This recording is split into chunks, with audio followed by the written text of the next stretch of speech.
This is part 3 of chapter 9.1 lecture. In the last part, we constructed our first confidence interval. We're going to go ahead and do it again. But let's try to get a little bit more meaning into this. First, you'll be asked to construct a confidence interval. You will be sometimes given the alpha value, or sometimes you'll be given the level of confidence. Based on that, that gives us a critical value. I showed you in the last lecture how to get those criticals using the normal calculator. It's a z-value.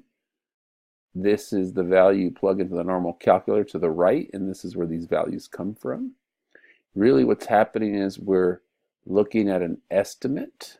We end up with a p-hat, and what we know is that all the values are going to follow some normal distribution, and what we're looking for when we're doing a confidence interval is we have a lower limit and an upper limit, and then the alpha is our percent chance we could be wrong with our estimate, and that gets represented in what we call the tails of the normal distribution normal curve. Those tails represent our percent chance will be wrong. So you have your point estimate, the actual value somewhere between those, and that it will fall in kind of this blue color, but there's a chance that the actual value can be outside of our interval estimate. A small chance, but there's a chance. And so just to remind you again how important the interpretation is of a confidence interval, and I had this up above, but we could change this. So for example, if we said a 90% confidence interval indicates that 90 of all simple random samples of size n from the population whose parameters are unknown result in an interval that contains the parameter. So again, if we do a 90% confidence interval and we did 100 samples, 90 of those simple random samples would contain the parameter, 90 out of 100. So 90 out of 100 of all simple random samples would contain that. The instructions to do it here on StatCrunch are here. We'll also use this in the next part. And so let's do this one more time. Let's create a confidence interval. Let's go through that process one more time. You're asked to create a 95% confidence interval. When we do that, that means your alpha is 0.05. It's a 95% confidence interval. So we come back here, here's 95, our critical value is 1.96, 1.96. What's the standard error? The standard error is the square root part, so we'll have to do that calculation quickly. And then once we have that, that would give us the margin of error when we multiply the standard error with a critical value. You can see again from the formula, standard error, the square root part, times the critical value gives you your margin of error.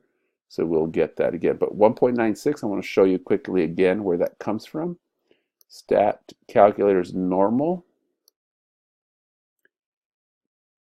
Stat calculator normal. And it's a 95%. Alpha is 0.02. Alpha divided by 2 is 2.5%. Compute, and then there's your 1.96. Again, I had 5% alpha. We divide that by 2 based on what the critical value is, which is alpha divided by 2. That's how we find the critical value at 1.96. So to get these values, let's go ahead and do that real quick. So to get standard error, we'll do that, but we need to know what the p-hat is in this case. P-hat is 272 divided by 800. Indicated they would text while driving, 272. That's just a sample, so we don't know the exact population proportion, so we're going to estimate it with a confidence interval, say at 0.34. The standard error will be 0.34 times 0.66 divided by 800. The margin of error will be 1.96 times the standard error, 0.34 times 0.66 divided by 800. That's what the standard error is, and that's how you get your margin of error. So let's do that calculation.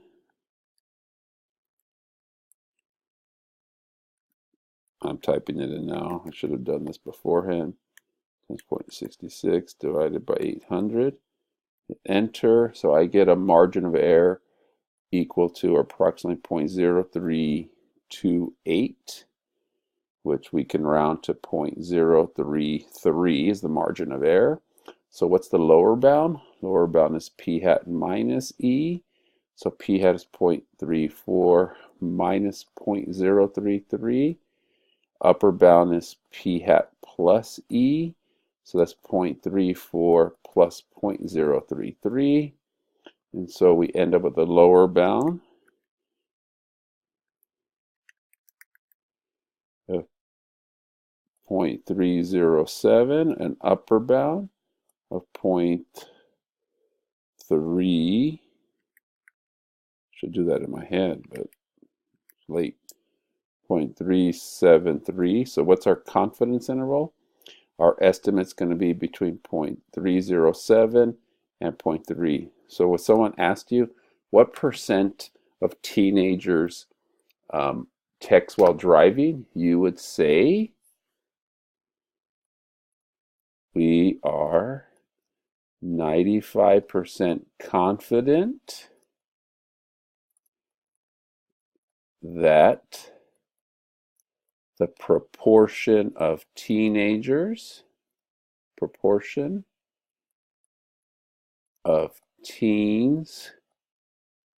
who text and drive is between 30.7% and 37.3%. We're 95% confident of that. And so there's another example of a confidence interval, estimating the proportion, population proportion of those teens who text and drive. We're 95% confident, and we could be wrong, a 5% chance we're wrong with our estimate. And so where that leads us is thinking about kind of a conceptual question, the role of the level of confidence in the margin of error. And so when conducting that, and you can see we were able to create those values. Here's the what we had here. And again, let's do this on StatCrunch real quick. What was our 272 out of 800? 272 out of 800. So in this case, you would go proportion stats, one sample with summary. Proportion stats, one sample with summary. And it was 272 out of 800. Compute a 95% confidence interval, compute, and then you can see we get 0.307 and 373. So you get those answers. And so that leads us to this part here, example 4. Example 4, looking at, here's the same situation we just constructed. We got these values. Determine the margin of error. Determine the effect of the margin of error by increasing the level of confidence from 95 to 99. So if we wanted to be 99% confident, the margin of error for the 95% confidence interval is found in example 3. We did that. And the margin of error for the 99% confidence interval is, so let's find the margin of error for a 99% confidence interval. So we had 0.033 right here was our margin of error. And so in this case over here, let's go ahead and do this again. Let's do this again. Let's go ahead and create a 99% confidence interval, compute. And so on this problem here, I get 297 lower limit, 383, 297, and 383, 297. Standard error 0.0167. And so what's the margin of error for the 99% confidence interval?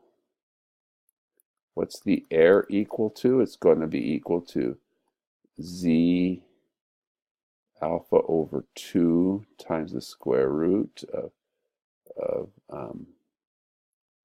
P1 minus P divided by N, right? We have that formula up here. We know in this case the critical value for 99% is critical value 2575.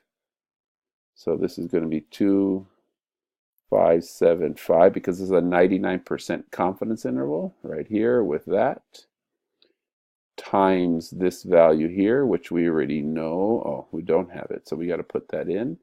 So that would be times the square root of 0.34 times 0.66 divided by 800. So let's calculate the margin of error here.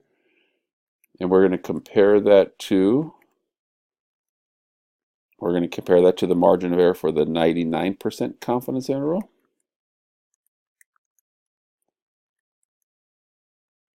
And so I get a margin of error of 0.043. And so 0.043.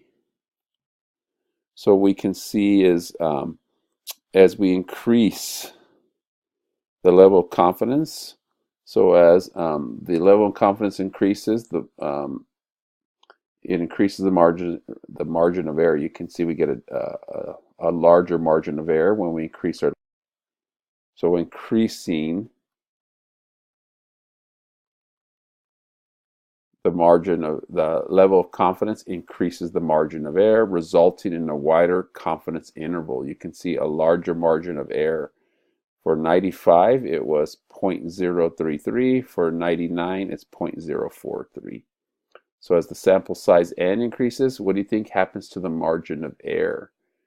The sample size increases. Remember, as we increase sample size, that means we get a more accurate answer. The margin of error decreases.